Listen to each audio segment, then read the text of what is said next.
2011 లో వచ్చిన దానికి ఇప్పుడు హైపిక్స్ ఫేమ్ ఇస్తున్నారు. ఇప్పుడు దాన్ని ఎక్కువ వైరల్ చేస్తున్నారు.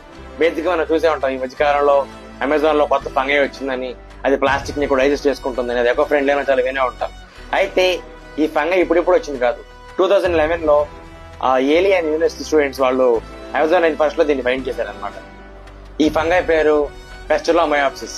ఇది బేసిక్ గా ప్లాస్టిక్ ని ఇది డైజెస్ట్ చేసుకుంటది అనమాట, ప్లాస్టిక్ ని విదిన్ వీక్స్ లో. అయితే ఈ రెండు మాలిక్యూల్స్ కూడా దీనిలాగే ప్లాస్టిక్ ని కన్జ్యూమ్ చేసే మాలిక్యూల్స్, ఇవి కూడా ఫంగై అనమాట. కానీ దీని స్పెషాలిటీ ఏంటంటే ఇది వీటికంటే ఫాస్ట్ గా ప్లాస్టిక్ కన్జ్యూమ్ చేస్తుంది. అండ్ మోర్ ఓవర్ దీనికి గాలితో అవసరం లేదు. కానీ ఇక్కడ ఈ పెస్టోడయాప్సిస్ ని ఎక్కువ లార్జ్ స్కేల్ లో మనం దాన్ని ప్రొడ్యూస్ చేయలేకపోయాం, ఎక్కువ ప్లాస్టిక్ ని మనం అరికట్టలేకపోయాం. కానీ ఎవరైనా సరే ఈ ప్లాస్టిక్ పొల్యూషన్ తగ్గించాలి, ఆ వాడకం తగ్గించాలి అనుకుంటే రీసెంట్ గా జపాన్ వాళ్ళు ఎకో ఫ్రెండ్లీ ప్లాస్టిక్ ని ఇన్వెంట్ చేశారు. దీని స్పెషాలిటీ ఏంటంటే ఇది సీ వాటర్ లో గంటలో కరిగిపోయింది అండ్ మౌత్ సాయిల్ లో 8 గంటల్లో కరిగిపోయింది.